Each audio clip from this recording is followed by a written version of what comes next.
ஆண்டவர் சொல்லுகிற வார்த்தை என்னவென்றால், இன்னைக்கு ஆண்டவர் உங்களுக்கு கொடுக்கிற வார்த்தை என்னவென்றால், ஒருவனும் உன்னை ஜெயிக்க முடியாது. இதுதான் இன்னைக்கு ஆண்டவர் உங்களுக்கு கொடுக்கிற வார்த்தை. யாரும் உன்னை ஜெயிக்க முடியாது. ஒருவனும் உன்னை ஜெயிக்க முடியாது. ஒருவனும் உன்னை மேற்கொள்ள முடியாது என்று ஆண்டவர் பேசுகிறார். கர்த்தருக்கு ஸ்தோத்திரம். மனுஷர்கள் விரோதமாய் போராடுறாங்களா? போராமையா? கண்கண்ணா? உனக்கு விரோதமா பேசுறாங்களா? உன்னை கெடுக்கணும்னு பார்க்குறாங்களா? நீ வளரக்கூடாது, மேல போகக்கூடாது என்று உன்னையே டார்கெட் பண்றாங்களா? உன்னை வளர விட மாட்டாங்களா? எல்லாம் ஒரு பக்கத்தில் இருக்கட்டும். ஆண்டவர் சொல்லுகிறார், யாரும் உன்னை ஜெயிக்கவே முடியாது. கையை தட்டுங்க, கரண்ட தட்டுங்க. ஒருவனும் உன்னை மேற்கொள்ளுவதில்லை என்று ஆண்டவர் பேசுகிறார். ஸ்தோத்திரம். பாருங்க, இன்னொரு விஷயம். ஏன் மனிதர்கள் நமக்கு விரோதமாக காசுகிறாங்க? ஏன் மனுஷங்க நம்ம யாருக்கும் கெடுதல் பண்றது இல்லைங்க? யார் பேச்சு நம்ம போறது இல்லை, யாருக்கும் தீங்கு செய்யறது இல்லை. நாம் உண்டு, நம்ம குடும்பம் உண்டு, வேதம் உண்டுன்னா இருக்கிறோம்.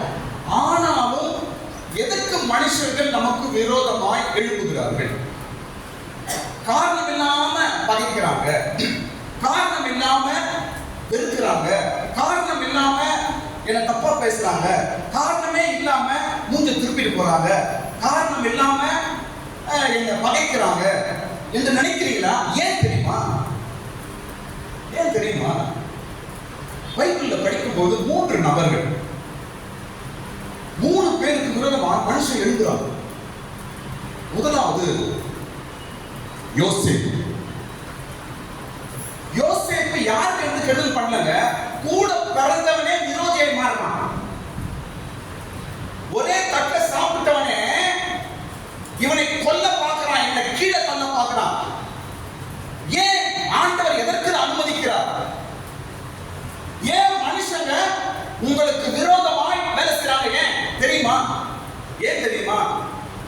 உங்க மேல ஆண்டவர் ஒரு உயர்வின் நோக்கம் வைத்திருக்கிறதால தான் மனுஷன் விரோதமா கிரியை செய்றாங்க. கையை தட்டுங்க. உங்களுக்கு ஒரு லிஸ்ட் இருக்குது, அதனால தான் இவர்கள் கிரியை செய்கிறது. யார் மேல ஆண்டவர் ஒரு உயர்வான ஒரு திட்டம், ஒரு உயர்வான ஒரு பிளான், யார் ஆண்டவர் ஒரு உயர்ந்த இடத்துல கொண்டு வரணும் என்று ஆண்டவர் பிளான் வச்சிருக்கிறாரோ அவங்களுக்கு விரோதமாய் மனுஷர்கள் எழுப்புவார்கள். அதுல என்ன கண்டுபிடிக்கிறது?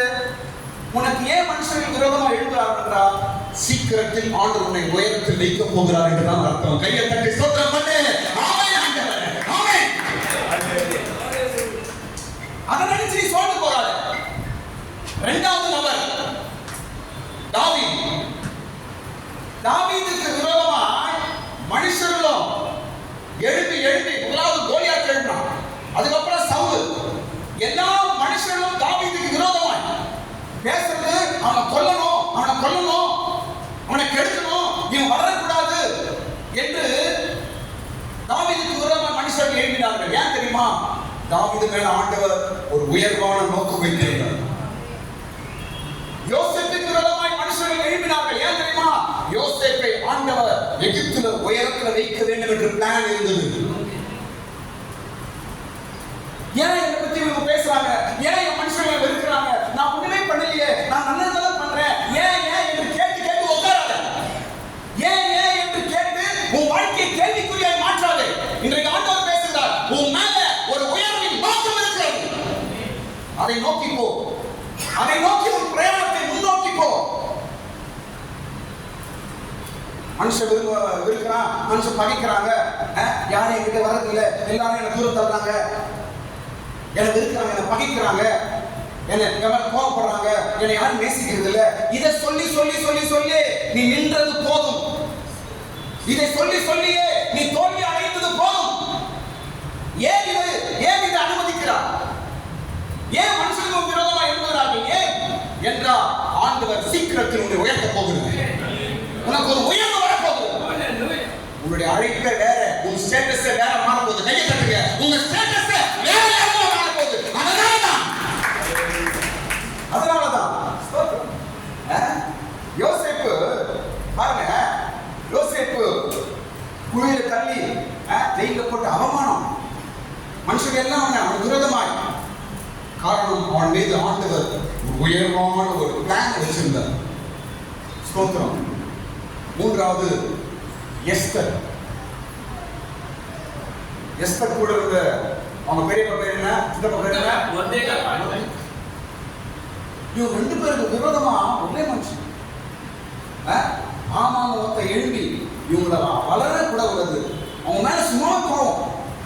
எஸ்தர் பார்த்தா கோவம், மொர்தெகாய் பார்த்தா கோவம். விரோதம் விரோதம் விரோதம். ஏன் எஸ்தர் ராஜாத்தியாய் உயர்த்தப்பட போகிறார். மொர்தெகாய் ராஜாவின் பக்கத்து இடத்துக்கு அவன் உயர்த்தப்பட போகிறான். அதனால தான் விரோதம் மனுஷன். ஆமென். நான் சொல்றேன் பாருங்க, உனக்கு விரோதமாய், உன் குடும்பத்துக்கு விரோதமாய் எத்தனை மனுஷர்கள் எழுப்பி போராடினாலும் உன்னை ஒருபோதும் ஜெயிக்கவே முடியாது என்று ஆண்டவர் பேசுகிறார். யாரும் ஜெயிக்க முடியாது. ஏனென்றால் நான் உன் மேல ஒரு பெரிய பிளான் வச்சிருக்கிறேன். யோசேப்பு விரோதமாய் எழுப்பினார்கள், ஒன்றும் செய்ய முடியவில்லை. தாவீதுக்கு விரோதமாய் எழுப்பினார்கள், ஒன்றும் செய்ய முடியவில்லை. எஸ்தருக்கும் மொர்தெகாய்க்கும் விரோதமாய் எழுப்பினார்கள், ஒன்றும் செய்ய முடியவில்லை. கடைசியில் தேவனுடைய பிளான் தான் நிறைவேறிற்று. இவங்க வந்து என்ன கெடுத்துருவாங்களா, இவங்க வந்து என் குடும்பத்தை கெடுத்துருவாங்களா, இவங்க ஏதாவது பண்ணிடுவாங்களா, இவங்க ஏதாவது என் வாழ்க்கையை கெடுத்துருவாங்களா? ஒன்றும் பண்ண முடியாது. ஒன்றும் பண்ண முடியாது. ஒருவனும் உன்னை மேற்கொள்ளவில்லை. ஆமென். கர்த்தருக்கு ஸ்தோத்திரம். இன்றைக்கு நான் சொல்ல போற ஒரு சப்ஜெக்ட் என்னவென்றால், வெளிப்படுத்தல் 12ஆம் அதிகாரத்துக்கு வருகிறோம். வெளிப்படுத்தல் புஸ்தகம் 12ஆம் அதிகாரத்துக்கு வரும்போது அங்கு ஸ்திரீக்கு விரோதமாய் கிரியை செய்த சர்ப்பம் என்ற ஒரு சப்ஜெக்ட் தான் ஒரு அரை மணி நேரம் நான் பேசி முடிச்சிருக்கேன். ஸ்தோத்திரம். ஸ்திரீக்கு விரோதமாய் சர்ப்பம் எழும்புகிறது என்று நாம் பார்க்கிறோம் அந்த அதிகாரத்தில். ஸ்திரீ நீ நானும் தான். வெளிப்படுத்தல் 12ஆம் அதிகாரத்தில் எழுதப்பட்ட அந்த ஸ்திரீ யாருங்க? நாமதான். நாமதான். நமக்கு விரோதமாய் சர்ப்பம் எழும்புகிறது. ஸ்தோத்திரம். சாத்தான் எழும்புகிறான். பாருங்க, என்ன பாருங்க, சாத்தான் வந்து டைரக்டா வந்து நம்ம வர மாட்டான். டைரக்டா சாத்தான் வருவானா, முடிய வச்சு போட்டு கருப்பா பல்லுல வச்சு வருவான், பொம்பளை வச்சு. அப்படி கிடையாது. சாத்தான் கிரியை செய்வான். எப்படி? மனுஷர்கள் மூலமாக கிரியை செய்வான்.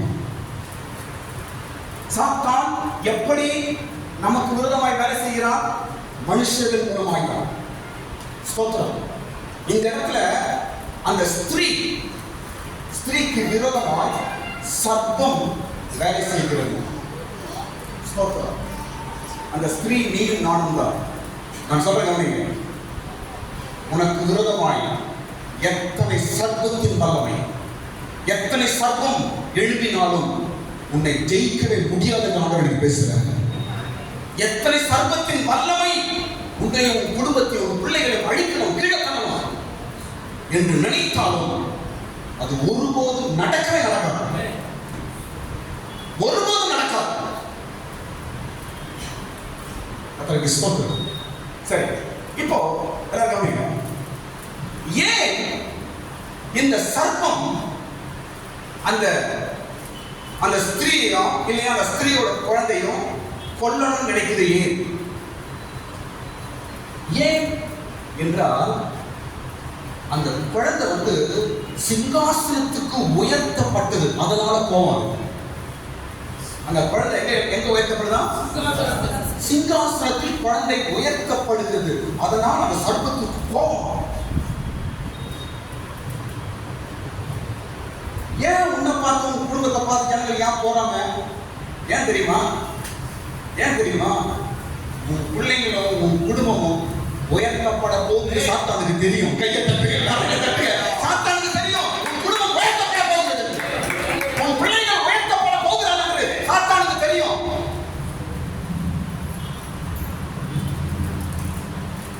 எத்தனை சர்ப்பங்கள் உன்னுடைய உன் குடும்பத்துக்கு விரோதமாய் கிரியை செய்தாலும் அதை மேற்கொள்வதில்லை என்று ஆண்டவர் பேசு. ஸ்தோத்திரம். இந்த குழந்தை சிங்காசனத்துக்கு எடுத்து கொள்ளப்படலாம். அதனால சாத்தானுக்கு கோபம், சர்ப்பத்துக்கு கோபம். காரணம் இல்லாம கோபம் வருது. அவங்களை பார்த்தா மனுஷங்களுக்கு கூட வேலை செய்ய நல்லா தான் இருக்கிறான். 3ஆம் நாள் பார்த்தா மூஞ்சி இப்படி மாறிடும். நல்லா தான் இருக்கிறான். 3ஆம் நாள் மூஞ்சி இப்படி மாறிட்டு. காரணம் உங்களுக்கு புரிய மாட்டேங்க. ஏன் நல்லா தான் இருந்தான், திடீர்னு பேசணும், திடீர்னு மூஞ்சி திருப்பிக்கிறான், திடீர்னு கோபப்படுறான். நான் ஒண்ணுமே செய்யறது இல்லையே. நீ ஒண்ணும் செய்யல, ஆண்டவருக்கு தெரியும். ஆனா என்ன விஷயம் தெரியுமா? நீ ஃபியூச்சர்ல அவனை காட்டின மேல போறன்னு தெரியும். அவனுக்கு கூட ஒரு சாத்தானுக்கு தெரிஞ்சு போச்சு. அதனால உனக்கு விரோதமாக எழுப்புகிறான் அவன். இதான பைபிள் சொல்லுது. ஏன் ஒரு கிறிஸ்துவுக்கு விரோதமாக மனுஷன் எழுப்புறாங்க? ஏன் ஒரு ஜெபம் பண்ற ஆளுக்கு விரோதமாக மனுஷன் ஏன் எழுப்புறாங்க? ஏன் கெடுதல் நடக்குது, ஏன் தீங்கு நடக்கிறது என்றால் ஆண்டவர் நம்மை உயர்த்த போவது அவனுக்கு தெரியும்.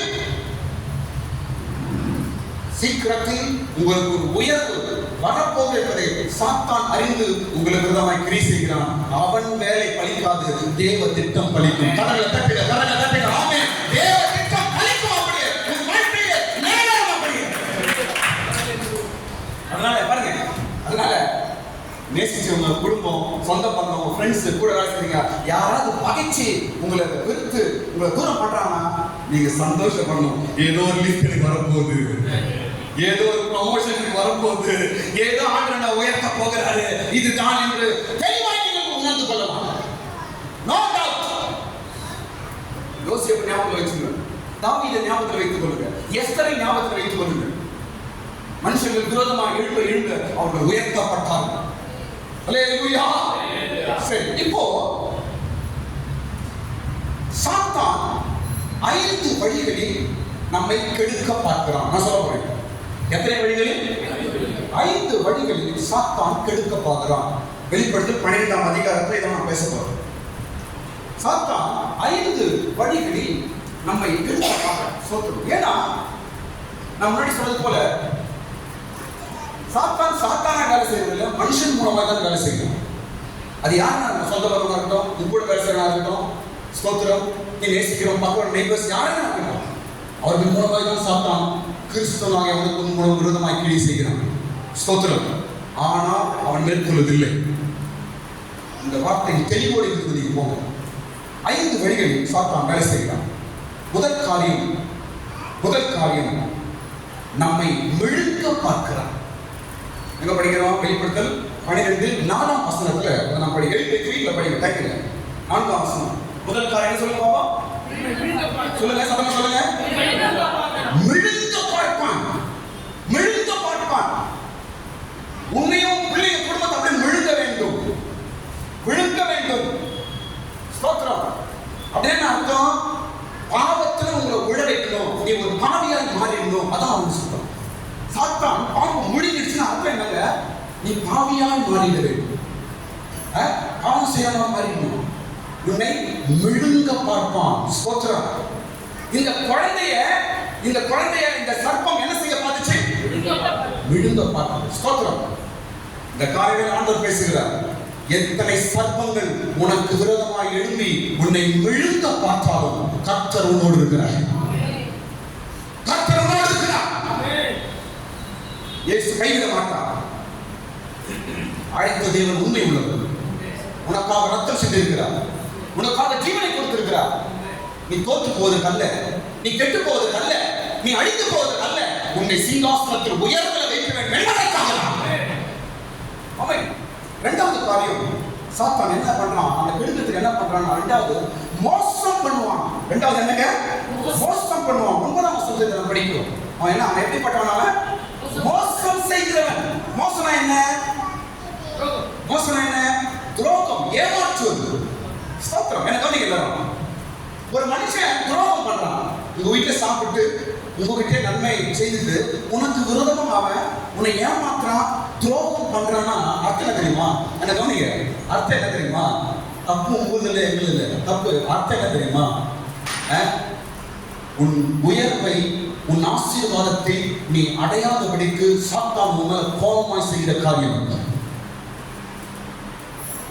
மோசம், துரோகம். நீங்க ஒருபோதும் கீழே போக மாட்டீங்க, நீங்க மேலதான் போவீங்க. ஏனென்றால் துரோகம் செய்வது சாத்தான். யாருக்கு செய்யலாம்?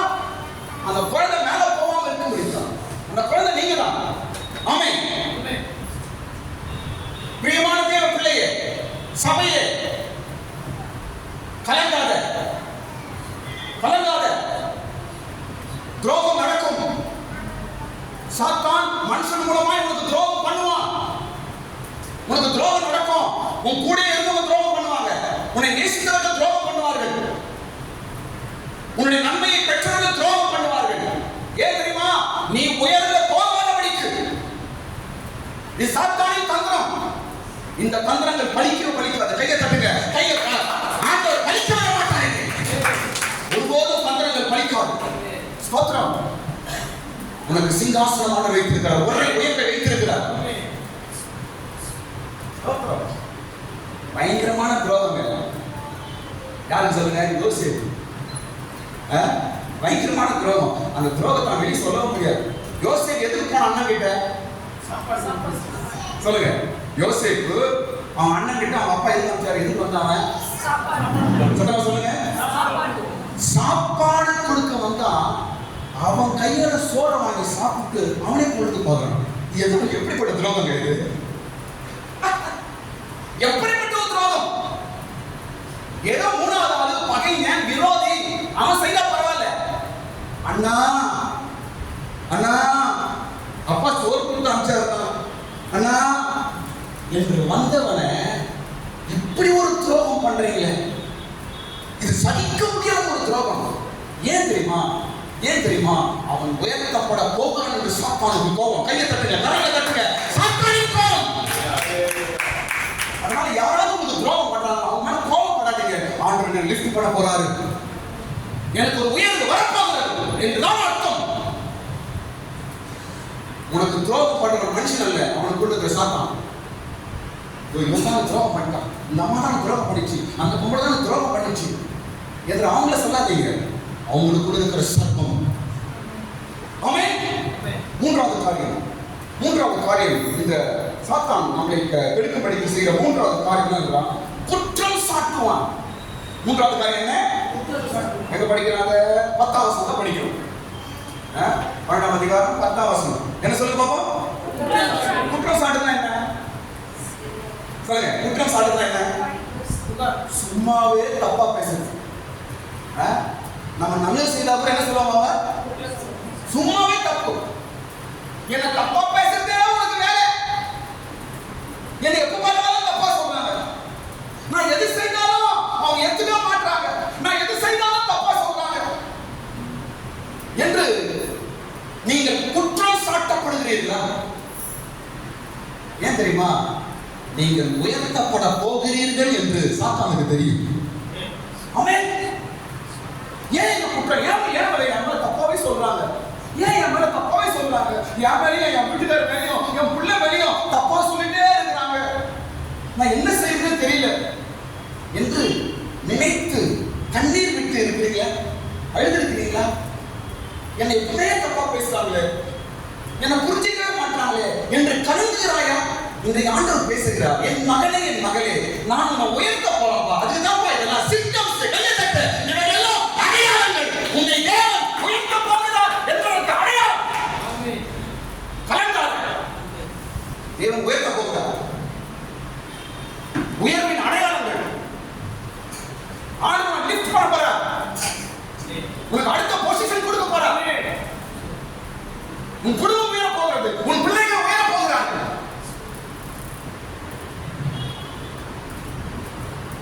சும்மா அதை நினைச்சு என்னை கவலைப்படுற, அதை நினைச்சு ஏன் அழுகிறார், அதை நினைச்சு ஏன் கண்ணு விடுகிறார்?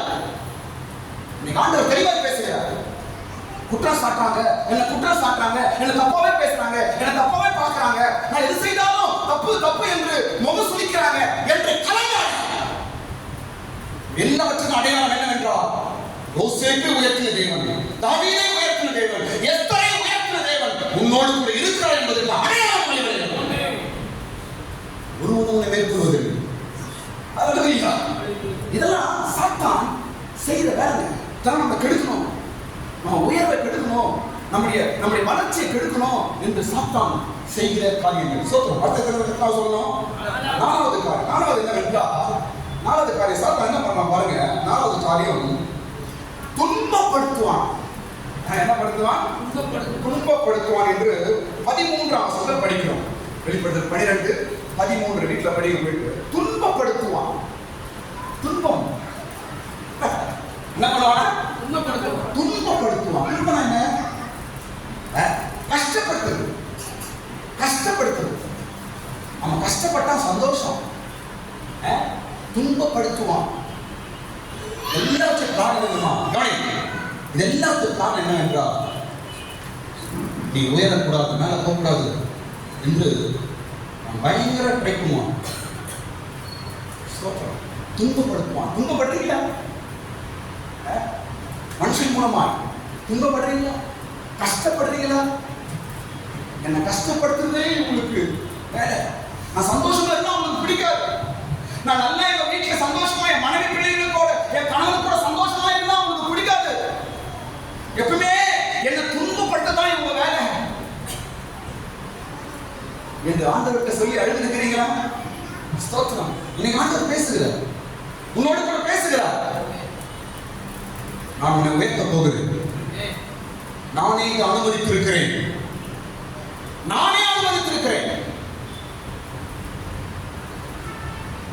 துன்பப்படுத்துவார்கள். ஆனாலும் அவர்கள் திட்டம் பலிக்காது. ஏன் திட்டம் பலிக்கும்? ஐந்தாவது காரியம் என்னவென்றால் பாருங்க. ஐந்தாவது விஷயம் தாத்தான் என்ன பண்றான் என்றால், அடுத்த ஐந்தாவது என்ன பண்ணுவான்னா கவனிங்க. ஐந்தாவது இழுத்துக்கு தந்துடுவான். என்ன பண்ணுவானா? சொல்லுங்க. அந்த இழுத்து சொல்லுங்க. சாத்தானுடைய வேலை இழுத்து தள்ளுவான். நீ முன்னாடி போக விட மாட்டான், இழுப்பான். அப்படியே உன் குடும்பம் ஒரு அடி முன்னாடி போக விட மாட்டான், இழுப்பான் பின்னாடி. இது சாத்தானுடைய வேலை. நீ முன்னேறுவது இஷ்டமே கிடையாது. உன் புள்ள, உன் பொண்ணு, உன் குடும்பம் ஒரு அடி கொஞ்சம் முன்னாடி போனா போறான், அவன் பொறுக்காது. என்ன பண்ணுவான்? அவன் இழுப்பான், இழுத்து தள்ளுகிறான். ஆனாலும் உன்னை மேற்கொள்வதில்லை. இன்னைக்கு ஆண்டவர் பேசுகிறார். உன்னை இழுக்கிறாங்களா? பின்னாடி இழுக்கிறாங்களா? ஒரு அடி போன பின்னாடி இழுக்கிறாங்க. அப்படியே கண்ணு பொறுக்கிறது இல்லை. பின்னாடி இழுக்கிறான். இழுக்கிறது அவன் இல்லை, அவன் உலக சாத்தான். எங்க நீ மேல போயிடுவியோ, எங்க உன் குடும்பம் மேல போயிடுமோ என்று அவன் நினைத்து இழுக்கிறான். எத்தனை இழுத்தாலும் தேவன் இழுக்கிற இழுப்புக்கு அவன் எல்லாரும் போயிடும். அவன் இழுத்து தந்துகிறான். ஒரு அடி கொஞ்சம் முன்னாடி போயிட்டா போதும். எங்கோ பாஸ்டர் கஷ்டப்பட்டு ஒரு கொஞ்சம் முன்னாடி போனா போதும், 4 அடி பின்னாடி போறோம் பாஸ்டர். ஒரு அடி ஒரு படி மேல போனா போதும் பாஸ்டர், மறுபடியும் 4 படி கீழே வந்துடும் பாஸ்டர்.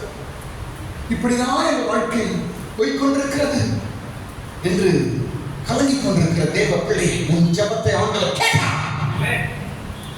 உன் விண்ணப்பம் கேட்கப்பட்டது.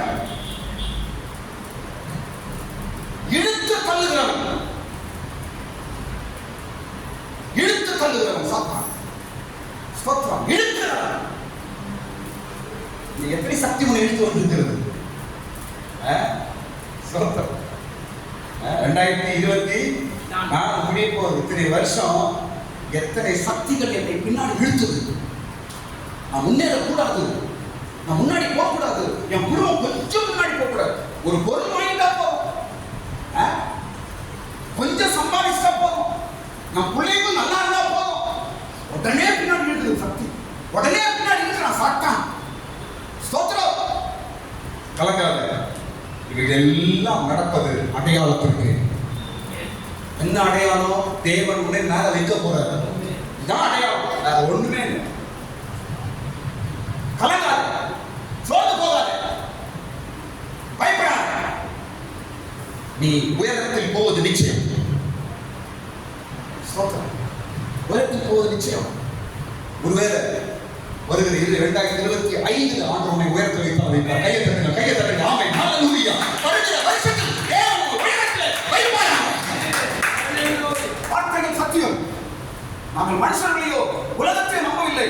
எங்கள் கையில் இருக்கிற பரிசுத்த வேத புத்தகத்தை நாங்கள் நம்புகிறோம். அதை மேல விசுவாசம் வைத்திருக்கிறோம். அதை நாங்கள் நம்புகிறோம். ஸ்தோத்திரம். எத்தனை வல்லமைகள் எங்களை இழுத்தாலும் எங்கள் தேவன் என்னை உயர்த்த வல்லவராக இருக்கிறார்.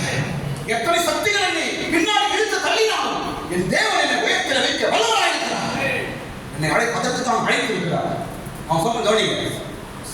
கொஞ்சம் பேருக்கு அந்த பிரச்சனை இருக்கா, கொஞ்சம் பேருக்கு அந்த பிரச்சனை அதிகமாக இருக்கும்.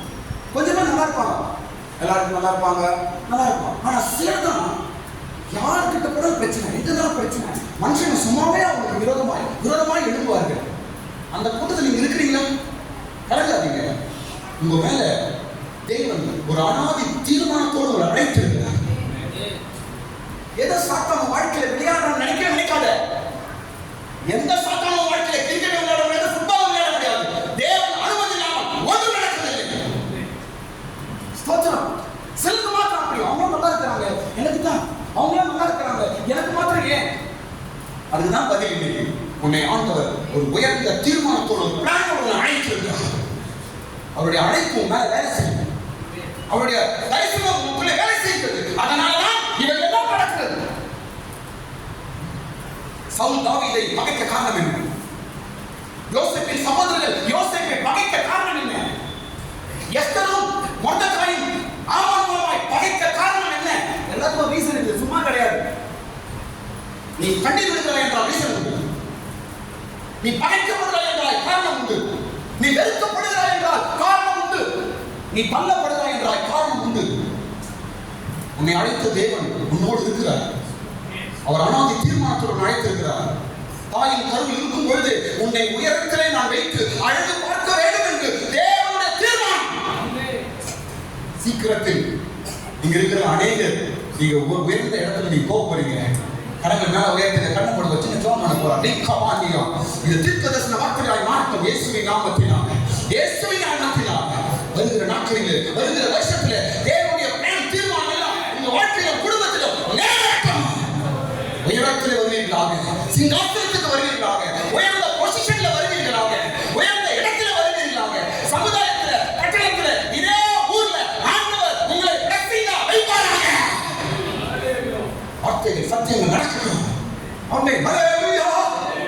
ஸ்தோத்திரம். இப்ப அடுத்த பகுதி போறாங்க. அப்படிங்க இப்படி பண்றானே இந்த சாத்தான், இவனுக்கு என்ன ஆச்சு?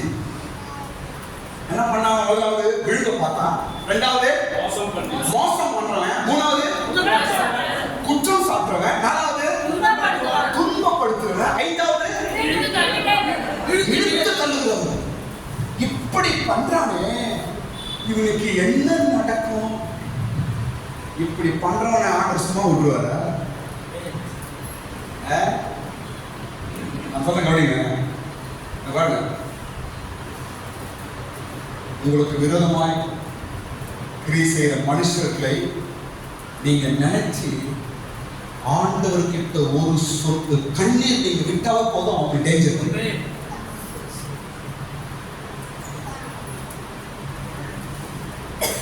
நீங்க ஜெபம் பண்ண தேவையில்லை. இன்னைக்கு இப்படி பண்றாங்களே என்று ஒரு சொட்டு கண்ணீர் நீ விட்டாவே உன் எதிர் व्यक्तिக்கு மிக டேஞ்சர். அவ்வளவு வேல்யூ இருக்குது உனக்கும் எனக்கும். ஸ்தோத்திரம். உனக்கு விரோதமாக எழுப்புகளை தேவன் நியாயம் இருப்பார். உனக்கு கெடுதலும் பார்க்கிறவரை தேவன் நியாயம் தீர்ப்பார்.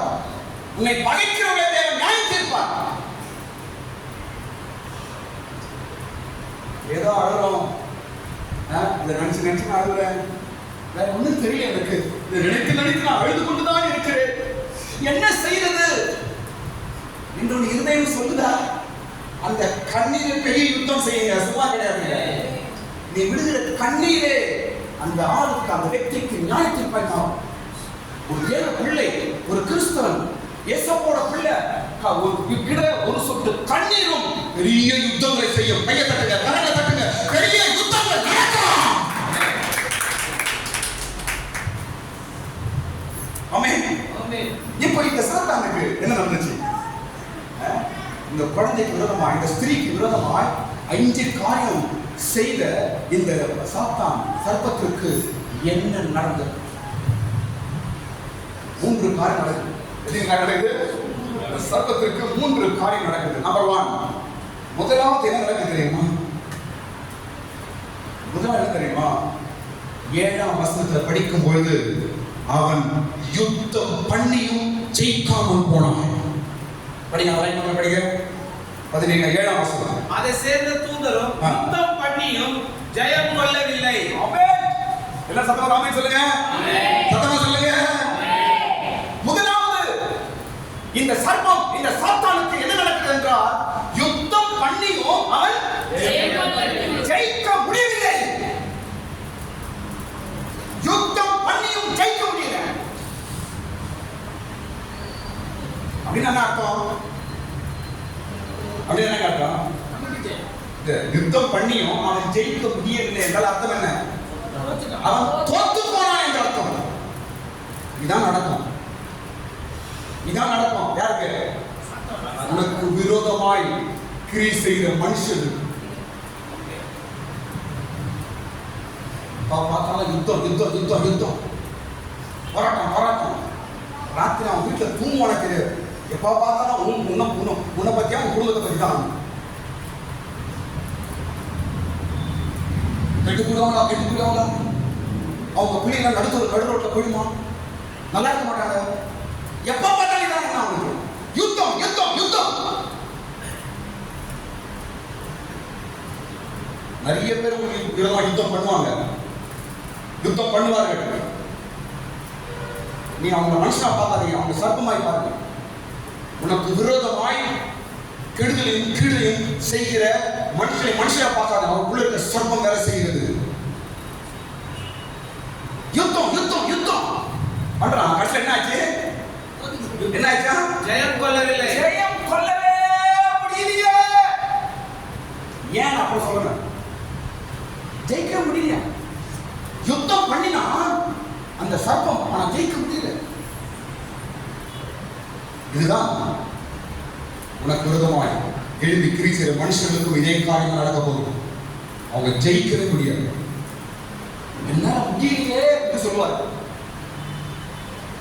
என்னால ஜெயிக்க முடியலையே, அவங்கள ஜெயிக்க முடியலையே, அவங்கள காட்டில என்னால மேல வர முடியலையே என்று சொல்லுவார்கள். ஆமென். ரெண்டாவது பாருங்க, இந்த சாத்தான் ரெண்டாவது ஒரு விஷயம் நடக்குது.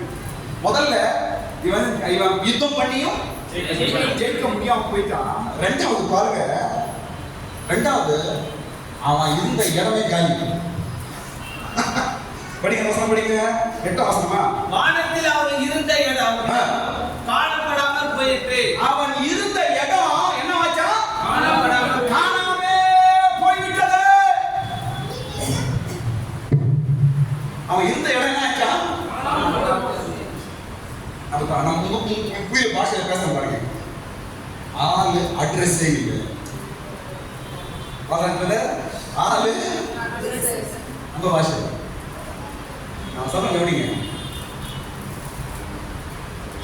ரொம்ப நாள் அவங்க விருதமாய் மனுஷன் இப்படி செய்ய முடியாது. ஒரு நாள் நோ அட்ரஸ், ஒரு நாள் நோ அட்ரஸ் ஆயிடுவான்.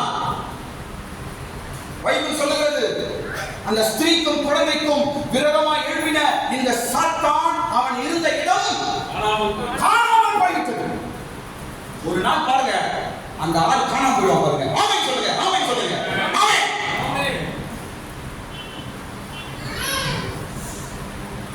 ஆபீஸ்ல நியாயமா நீதியா வேலை செய்ய பிடிக்காது ஜனங்களும். மேல வயர் அதிகாரி கிட்ட நல்ல பேர் வேணா பிடிக்காது. எப்படியாவது தூக்கணுமே, எப்படியாவது தூக்கணும் இங்கிருந்து நினைக்கிறான் பாரு. ஒரு நாள் அவன் தான் அட்ரஸ் நான் போவான். ஆமென். பைபிள் சொல்லுது, அவன் இருந்த இடம் காணாமல் போய்விட்டது. கலங்காது. எவ்வளவு காலம் தான் இவன் எனக்கு சத்துப்பா இருப்பான், எவ்வளவு காலம் தான் இவன் எனக்கு வேதனையா இருப்பான், எவ்வளவு காலம் தான் இவங்க எனக்கு விரோதியா இருப்பாங்க, எவ்வளவு காலம் தான் என்னை வேதனைப்படுத்துவாங்க, எவ்வளவு காலம் தான் என்னை இப்படி கஷ்டப்படுத்துறாங்க என்று நீ சொல்ற எல்லா காரியம் இயேசு அறிந்திருக்கிறார். இன்னும் அவருக்கு தெரியும், எல்லாம் அவருக்கு ஒரு நாள் அவன் இருந்த இடமே எல்லாம் போகும். Praise the Lord. எனக்கு தெரிஞ்ச ஒரு ஆள், ஆமா இவரு வேலை ஒன்று வீடு ஒன்று இருப்பார். அவன் நல்ல மனுஷன். இவருக்கு விரோதமா ஒருத்தன், அவங்க ஒரு பலவான் வானத்தில் எல்லாத்துக்கும் தெரியாது, இவருக்கு விரோதமாக தான் எப்பயுமே வேலை செய்யும். எப்போ பார்த்தா நான் கடிக்க வர்றது, இவனை மிரட்டுறது, இதுதான் வேலையாக. இவர் அவனை பார்த்து பயப்படுவார். ஏன்னா அவன் பணத்தில் தெரியாது. இவரு பாவம் வந்தது இயேசுவின் கடவுளே இருக்கு. இப்படியே காலங்கள் போய்கொண்டே இருக்கு. நான் கண்ணால் பார்த்த விஷயம் சொல்றேன், இதே ஊரில் நடந்தது. இப்படியே காலங்கள் போயிட்டு அவரு என்ன பண்ணுவாங்க, இவருக்கு சக்தி இல்லை அவனை எதிர்த்து, இவருக்கு சக்தி இல்லை அவன் மேற்கொள்வது.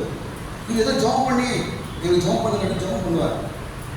ஆனா இவருக்கு விரோதமாக இருந்த மனுஷன் ஒரு நாள் நட்டூர் ரோட்ல கரண்ட் வயர் அறுந்து கீழே விழுந்து அங்கேயும் எரிஞ்சு சாம்பலை சேர்த்தான். நட்டூர் ரோட்ல இன்றைக்கு அவன் இருந்த இடமே இல்லை. ஆமென் சொல்லுங்க. இது உங்களுக்கு நடக்கும். உனக்கு விரோதமாய் கிளை செய்கிறவர்கள், போராடுகிறவர்கள், உன்னை விழுங்க பார்க்கிறவர்கள், உன்னை குற்றம் சாட்டுகிறவர்கள், உனக்கு துன்பத்தை உண்டாக்குறவர்கள், உனக்கு வேதனை உண்டாக்குறவர்கள், ஒரு நாள் அவர்கள் இருக்கும் இடமே தான் போகும். அழகாக வேதம் சொல்லுது, அவன் இருக்கிற இடமே தான் போயிட்டு. ஆமென். மூன்றாவது காரியம் என்ன நடந்தது? மூன்றாவது காரியம் பார்க்கும்போது, மூன்றாவது காரியம் இந்த சாத்தான் என்ன நடந்துச்சு என்றால், அவன் தாழ தள்ளப்பட்டான், கீழே தள்ளப்பட்டான் என்று படிக்கணும். எங்க படிக்கிறான் பாருங்க, 9ஆம் வசனம் படிக்க கீழே கீழே பழைய பாம்பாகிய பெரிய வம்சம் தள்ளப்பட்டது. கீழே கீழே அது பூமியிலே தள்ளப்பட்டது. ஸ்தோத்திரம். இது அதோட கூட அதை சேர்ந்த தூதரும் தள்ளப்பட்டார்கள். 10ஆம் வசனம் கீழே குற்றம் சாட்டுகிறவன் தாழ தள்ளப்பட்டு போனான். என்ன ஆச்சு உங்களுக்கு? தாழ தள்ளப்பட்டு போனான். அன்னிட்டர் ஆண்டு நான் தான் பாட்டிருந்தான். என்ன ஆச்சு இப்போ? ஆண்டவர் தாழ தள்ளி போட்டார்.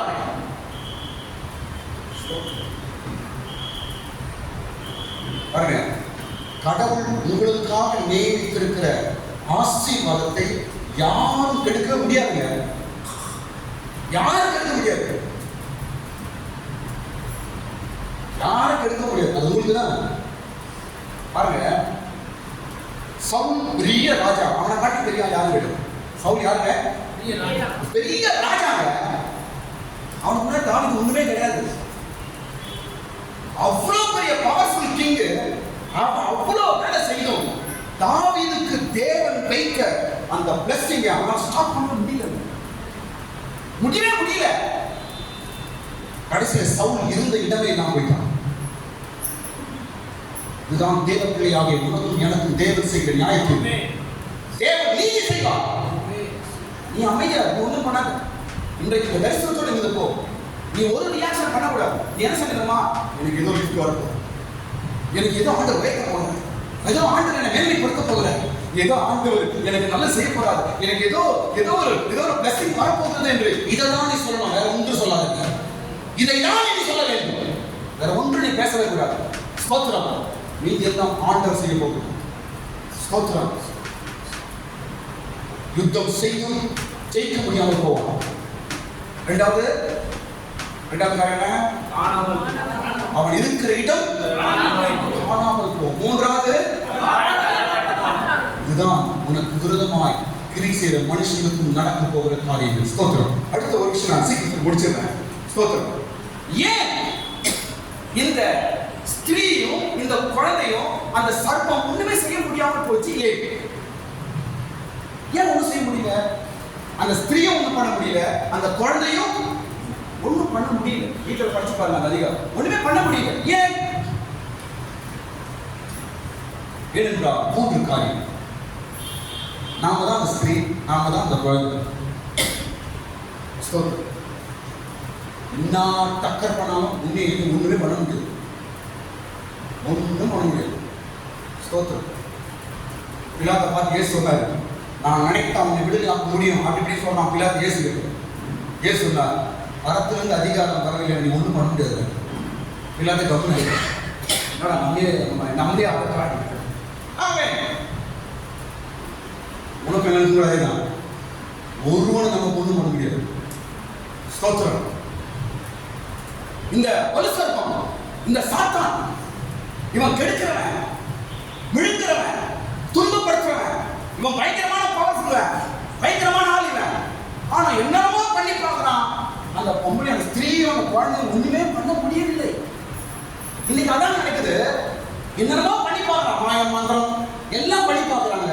உன்னையும் உன் குடும்பத்தை ஒன்றுமே செய்ய முடியவில்லை. இதுவரை ஒண்ணுமே செய்ய முடியல. ஸ்தோத்திரம். ஒண்ணும் பண்ண முடியல. பேசுது. போன மாசம் பொண்ணு வந்துச்சு, திருவத்தூர் பொண்ணு பார்ப்போம். வெளியே வந்து அழுது, என்னால ஒண்ணுமே பண்ண முடியலையே, எப்படியாவது இவளை கெடுக்கணும் பாக்குறேன், எப்படியாவது இந்த குடும்பத்தை கெடுக்கணும் பாக்குறேன், என்னால ஒண்ணும் பண்ண முடியல என்று பேய் சொல்லுங்க. செய்கிற மந்திரம் சொல்லுங்க வெளியே வந்து, என்னால ஒண்ணும் பண்ண முடியலையே. அப்ப ஏன்டா நீங்க இருக்கிறேன்னு கேட்டேன். என்ன அம்சம் நான் போயிடுறேன், என்னால ஒண்ணும் பண்ண முடியல சாத்தானே சொல்றாங்க. எந்த சாத்தாங்க? பணம் கொடுத்து அனுப்புறான் செய்வினை. எவ்வளோ? 10,000, 20,000, 30,000 பணம் கொடுத்து செய்வினை எடுக்க சொல்லி அனுப்புறான். பணத்தை வாங்கி ஏவப்பட்ட ஏவலோட சாத்தானே ஒன்றும் செய்ய முடியவில்லை என்று சொல்லுகிறார். ஒண்ணுமே செய்ய முடியாது. ஸ்தோத்திரம். ஏன் 3 காரியங்களை சொல்ல போறேன். ஏன் ஒன்றும் செய்ய முடியல?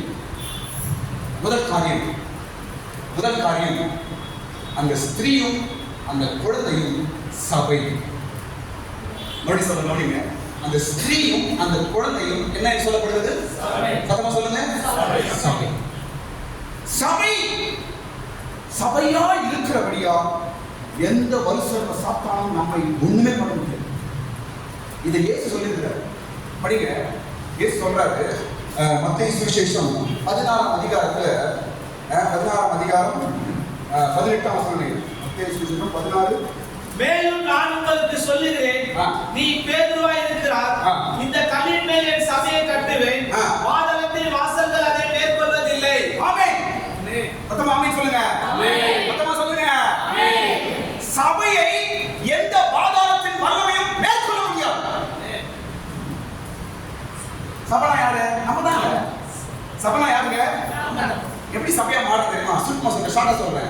ஞானஸ்தானம் எடுத்து நீங்க எல்லாரும் சபை. ஆமென். ஞானஸ்தானம் எடுத்து கை தூக்கி போவோம். ஞானஸ்தானம் எடுத்துருக்கேன். நீங்க எல்லாரும் நம்ம எல்லாரும் சபை. உங்களுக்கு விரோதமாய் எந்த சர்வம் எந்த சாத்தானும் ஒண்ணுமே பண்ண முடியாது. கரங்களை தட்டி சோதனை பண்ணுங்க, கையை தட்டி சோதனை பண்ணுங்க. ஆமென். ஆமென். நீ ஏவ சபை, நீ சபையா இருக்கிறாய். பேதுருவே, நீ கல்லா இருக்கிறாய், உன் மீது என் சபையை கட்டுவேன், பாதாளத்தின் வல்லமைகள் அதை மேற்கொள்வதில்லை. ஸ்தோத்திரம். பாருங்க, ஞானஸ்தானம் எடுத்திருக்கிறீங்க. பிதா குமார் பரிசுத்தாவின் நாமத்தினால ஞானஸ்தானம் எடுத்திருக்கிறீங்க. இயேசுவின் ரத்தத்தினால கழுவப்பட்டிருக்கிறீங்க, ரட்சிக்கப்பட்டிருக்கிறீங்க. நீங்க சபையா இருக்கிறீங்க. சபையோட மீனிங் என்ன? Body of Christ. இயேசுவின் சரீரம் சபை என்றால் இயேசுவோட சரீரத்துக்கு விரோதமா சாத்தான செய்ய முடியுமா? ஏதாவது அவன் கிட்டே வர முடியாது. ஆமென். கெத்செமனே தோட்டத்துல எல்லாரும் அவரை பிடிக்க வராங்க. இயேசுவை பிடிக்க எல்லாம் போலீஸ்காரர்கள் எல்லாம் கிட்ட வராங்க. கிட்ட வந்துட்டு, இங்க நசரேயனாகிய இயேசு யாரு? நசரேயனாகிய இயேசு யாரு? ஏன்னா போலீஸ்காரரை கேட்கறாங்க. எல்லாம் தந்துறாங்க. இயேசு சொல்றார், நான் தான் என்று சொன்ன கோப்புக்கிறவன். நான் தான் என்று சொன்னார். உடனே எதிர நிக்கிறவங்க என்ன ஆனாங்க? பின்னாடி தப்புன்னு விழுந்தாங்க. இயேசுவோட சரீரத்தை யாரும் தொட முடியாது. அந்த சரீரம் நீதான், நீயும் நானும் தான். இயேசுவோட பாடி யாரும் ஒண்ணும் பண்ண முடியாது. ஆமென். ஸ்தோத்திரம். ஏன் இந்த சர்ப்பம் மிழுங்கப்பட்டது? முடியவில்லை. இந்த சர்ப்பம் கெடுக்க நினைச்சது? முடியவில்லை. கீழே தலை நினைச்சது? முடியல. ஒண்ணுமே பண்ண முடியல சர்ப்பத்தால. ஏன் தெரியுமா? இயேசுவோட சரீரமாகிய சபை. ஸ்தோத்திரம். சபையை யாரும் பண்ண முடியாது. நீ சபை, நீ சபை. ஸ்தோத்திரம். நம்மதான் சர்ச்சின் சரீரம், ரத்தத்தினால கழுவப்பட்ட சபை சரீரம், ஞானஸ்தானம் எடுத்த சரீரம், பரிசுத்த ஆவி பெற்ற சரீரம். யாரும் ஒண்ணும் பண்ண முடியாது. ஸ்தோத்திரம். பயப்படாதீங்க. எந்த வல்லமையும் ஒண்ணும் பண்ண முடியாது. எந்த மண்காணவனையும் ஒண்ணும் பண்ண முடியாது. எந்த குறைசலும் ஒண்ணும் பண்ண முடியாது. எந்த விரோதியும் ஒண்ணும் பண்ண முடியாது. பணமும் ஒண்ணும் பண்ண முடியாது. பலமும் ஒண்ணும் பண்ண முடியாது. மந்திர பந்திரங்கள் உண்மை ஒன்றுமே செய்ய முடியவே முடியாது. உன்னை ஒருவதும் மேற்கொள்வதில்லை. இரண்டாவது, ஏன் இவங்க இந்த சபையை ஒண்ணும் பண்ண முடியலையே? இரண்டாவது காரணம். முதலாவது சபை, அதனால ஒண்ணும் பண்ண முடியல. இரண்டாவது ரீசன் என்ன தெரியுமா? கவனிங்க. இரண்டாவது ரீசன் தெரியுமா? இந்த குழந்தைக்காகவும் இந்த ஸ்திரீக்காகவும் மிகாவேல் யுத்தம் பண்ணினான். ஆமென். படிங்க, வசனம் படிங்க. என்ன வசனம்? மிகாவேல் யுத்தம் பண்ணினான். 6ஆம் வசனமா? 7ஆம் வசனம். சீக்கிரம் படிங்க. 7ஆம் வசனம். வானத்திலே யுத்தம் உண்டாயிற்று. மிகாவேலும் அவனை சேர்ந்த தூதர்களும் வலு சர்ப்பத்தோட யுத்தம் பண்ணினார்கள். ஆமென். மிகாவேல் யுத்தம் பண்ணினான். யாருக்காக? ஸ்திரீக்காகவும் குழந்தைக்காகவும் அந்த பிள்ளைக்காகவும். யார் யுத்தம் பண்றது? மிகாவேல் தூதன் யுத்தம் பண்ணினான். யார் அந்த ஸ்திரீ? நீதான். யார் அந்த குழந்தை? நீதான். நமக்காக ஒரு மிகாவேல் யுத்தம் பண்ணுகிறார். ஆமென். நீ நினைக்கிறேன் எனக்கு யாருமே இல்லை, தனியா இருக்கிறேன், என்னால முடியாது என்று நீ நினைக்கிற. பைபிள் சொல்லுது, ஒரு மிகாவேல் தூதன் உன் பக்கத்தில் இருக்கிறார், உன் கூடவே இருக்கிறார். அவரோட வேலை என்ன? மிகாவேல் எதுக்கு? அவரோட ஸ்பெஷலிஸ்ட் நாங்க. மிகாவேல் யாருங்க? ஃபைட்டருங்க அவரு. மிகாவேல் யார்? அவரு யுத்தம் செய்கிறவர். ஸ்தோத்திரம். அப்போ உனக்காக யுத்தம் செய்கிற ஒரு மிகாவேலோட இருக்கிறார். அதெல்லாம் ஒண்ணு போடுறியா?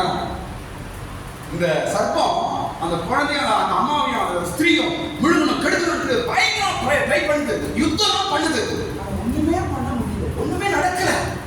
ஏனென்றால் பவர்ஃபுல் ஒரு தூதன் யுத்தம் பண்ண. உனக்காகவும் குடும்பத்திற்காகவும் ஒரு தேவ தூதன் யுத்தம் பண்ணி கொண்டு தான் இருக்கிறார். நம்புங்க, தைரியமா இருங்க. எனக்காக, என் குடும்பத்திற்காக, என் பிள்ளைக்காகவும் ஒரு மிகாவே கூட இருக்கிறார். ஆமென். என்னோட கூட, என் குடும்பத்தோடு கூட மிகாவே இருக்கிறார். கை மேல சொல்லுங்க அந்த வார்த்தை. எல்லாம் கை மேல இருக்குங்க.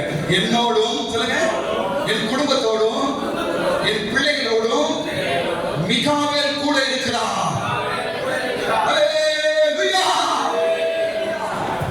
இந்த மிகாவேல் யுத்தம் பண்றதுனால இந்த சர்ப்பம் ஒண்ணுமே பண்ண முடியல. ஸ்தோத்திரம்.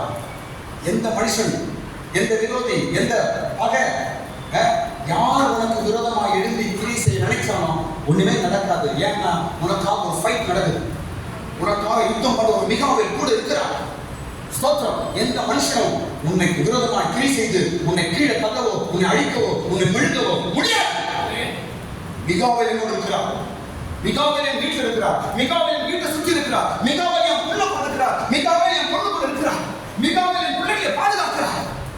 மிகாவேல் என் வீட்டை பாதுகாக்கிறார். ஆமென். யார் சத்தியம்? ஏன் சத்தால ஒண்ணும் பண்ண முடியல?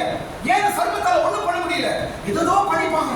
யாராவது எழுப்பி பார்க்கலாம், யாராவது ஏதோ கிரியை செய்யலாம், யாராவது மூலமா ஏதாவது கோபத்தை மூட்டி பார்க்கலாம், ஏதாவது பண்ணி பார்க்கலாம். குடும்பம் கெட்டுமா, குடும்பம் பிரிஞ்சிருமா, குடும்பம் கீழே விழுந்துருமா, இவங்க அழிஞ்சு போயிடுவாங்களா என்று ட்ரை பண்ணி பார்க்கலாம். ஒண்ணுமே நடக்கல. ஏன்? மிகாவேல் உன் வீட்டில் இருக்கிறார். கையை தட்டு. உன் வீட்டிலே ஒரு மிகாவேல் தூதன் இருக்கிறார். ஸ்தோத்திரம். நீ தனியா அல்ல.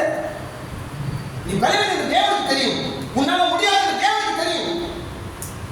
அதற்கு தான் பலமான ஒரு தூதனை உனக்காக உன் வீட்டுக்கு அனுப்பியிருக்கிறார். ஆமென்.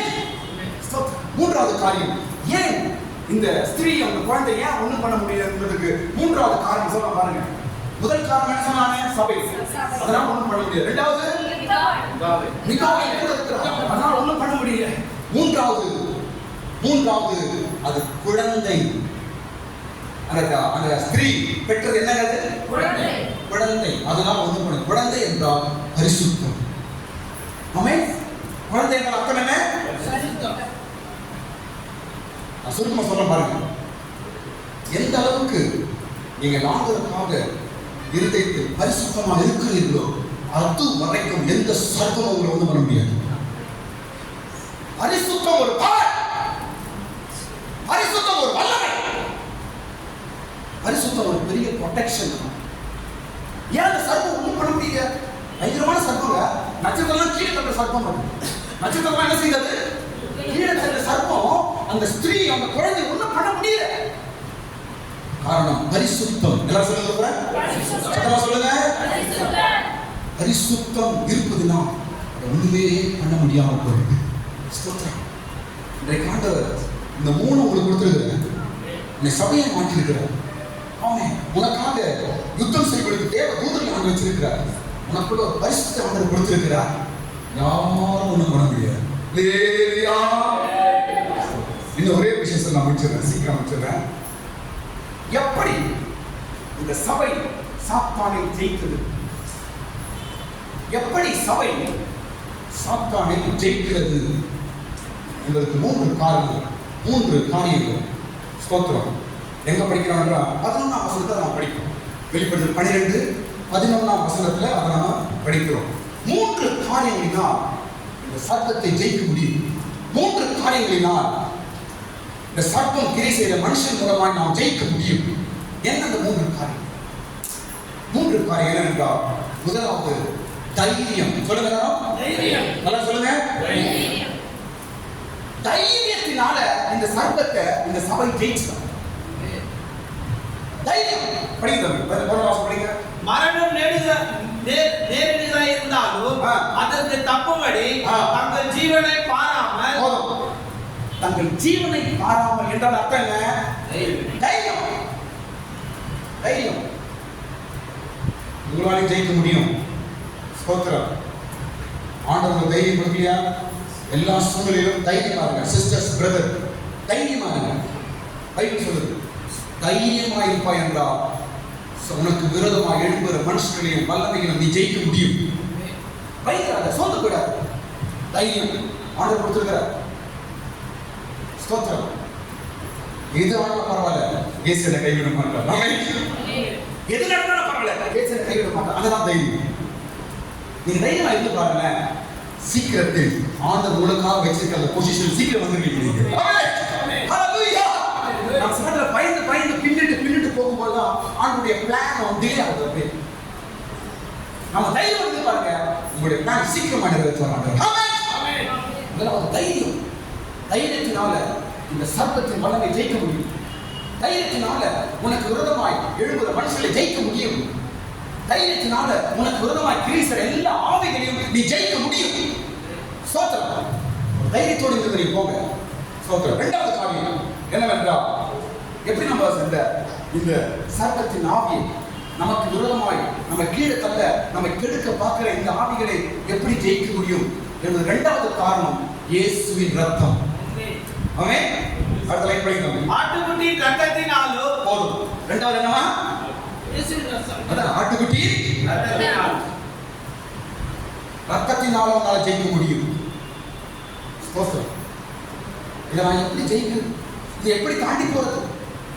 மலை போல பிரச்சனை, கோலியாத்தை போல பிரச்சனை, எரிகோ மதில போல பிரச்சனை, செங்கடலை போல பிரச்சனை, ஜனக்கூட்டம். எப்படி நான் தாண்டி போறது? இது எப்படி நான் ஜெயிக்கிறது?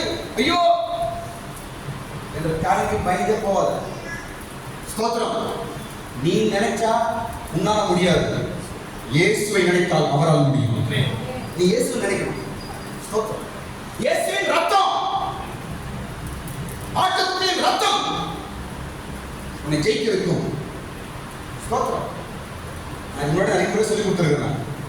எந்த சூழ்நிலையிலும் உங்களுடைய வாயில இல்லைன்னா உங்க மனசுக்குள்ள இந்த இயேசுவின் ரத்தம் இந்த வார்த்தை நீங்க அப்பப்போ ப்ரொனவுன்ஸ் பண்ணணும்.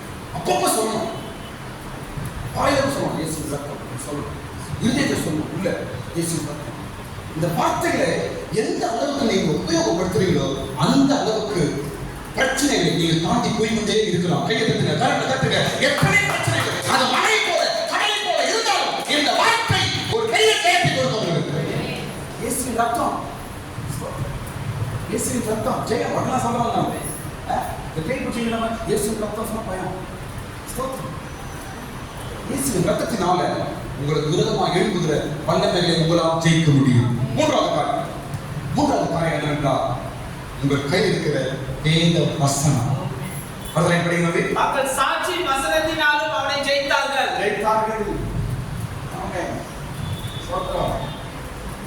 உங்களுக்கு விரோதமாய் மனுஷர்கள் எழுப்புவார்கள், கிரி செய்வார்கள். பயப்படாதீங்க. காரணம் நீங்க கெட்டு போறதுக்கோ உங்களை கீழே தள்ளதுக்கோ அல்ல. உங்களை உயர்ந்த இடத்துல கொண்டு வருவதற்காக தான் அவர் அனுமதிக்கிறார். ஸ்தோத்திரம். இவங்களெல்லாம் அவங்களால் ஜெயிக்க முடியும். தைரியத்தினால் ஜெயிக்க முடியும். இயேசு ரத்தத்தினால் ஜெயிக்க முடியும். மூன்றாவது வசனத்தினால் ஜெயிக்க முடியும். ஆமென். எப்படிப்பட்ட விழுங்குற ஆவி வந்தாலும் உங்களை ஜெயிக்க முடியும். உன்னை கெடுக்கிற ஆவிகள் வந்தால் உங்களை ஜெயிக்க முடியும். வசனம். அதனால டெய்லி நீங்க என்ன பண்ணணும்? பைபிள் நல்லா படிக்கணுங்க. பைபிள் படிக்காம ஒரு நாள் நீங்க முடிக்கவே கூடாது. காலையில எழுந்து ராத்திரி பெட்ல படுக்கிறதுக்குள்ளேயே உங்களுடைய சப்ஜெக்ட் எப்படியோ அது பைபிள் நீங்க படிச்சுதான் ஆகும். வழியே கிடையாது. ஏனென்றால் நமக்கு விரோதமாக எழுதுகிற பல வல்லமைகள் உண்டு. நம்ம கீழே தலை நினைக்கிற பார்த்த வல்லமைகள், நம்ம விழுந்து பார்க்கிற வல்லமைகள் ஒவ்வொரு நாளும் சுத்தி கொண்டுதான் இருக்கிறது. ஸ்தோத்திரம். ஆனாலும் இயேசு கைவிட மாட்டார். இருந்தாலும் நம்முடைய பலம் தேவை. நம்ம சோர்ந்து போக செய்யாதபடிக்கு பைபிள் ரீடிங், நம்ம விசுவாச பரப்புபடிக்கு பைபிள் ரீடிங், நம்ம சந்தோஷமா இருக்கும்படிக்கு பைபிள் ரீடிங். ஸ்தோத்திரம். வீட்டுல சமாதானமா இருக்கும்படிக்கு பைபிள் ரீடிங். வசனத்தினாலே அவனை ஜெயித்தார்கள். ஸ்தோத்திரம். அல்லேலூயா. நாம் மூன்று காரியமாக நம்ம ஜெயிக்க முடியும். ஆண்டவர் இந்த காலையில பேசின வார்த்தைகள் ஒருவரும் ஒன்று மேற்கொள்வதில்லை. நீங்க சபை, நீங்கள் ஆண்டவரால் அழைக்கப்பட்டது. ஆண்டுடைய பிளான் ஒன்றாக இருக்கிறது. ஒரு திட்டம் தீர்மானம் இருக்கிறது. தாயின் கர்ப்பத்தில் உருவாகும் பொழுது உன்னை வைத்து ஒரு பிளான் ஆண்டவர் டிசைன் பண்ணி வச்சிருக்கிறார். அதை கெடுக்க தான் மனுஷன் மூலமாக சாத்தான் வேலை செய்கிறது. அதனால கலங்காதீங்க. ஒன்றும் உங்களை தடைப்படுத்தாது, ஒன்றும் உங்களை மேற்கொள்ள முடியாது. தேவன் உங்களோடு கூட இருக்கிறார். எல்லாரும் கண்களை மூடி ஜெபம் பண்ணுவோம். படிக்கலாம். ஹல்லேலூயா. ஸ்தோத்திரம். ஆமென். ஹல்லேலூயா. ஹல்லேலூயா.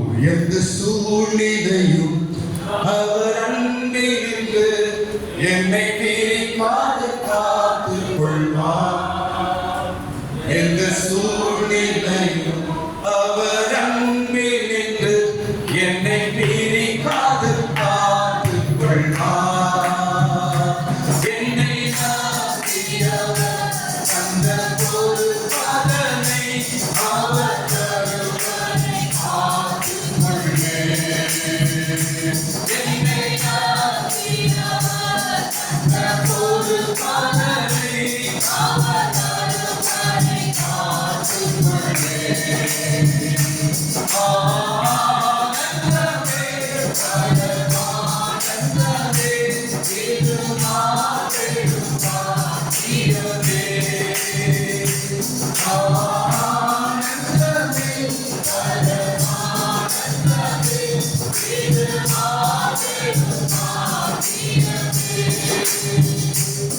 In the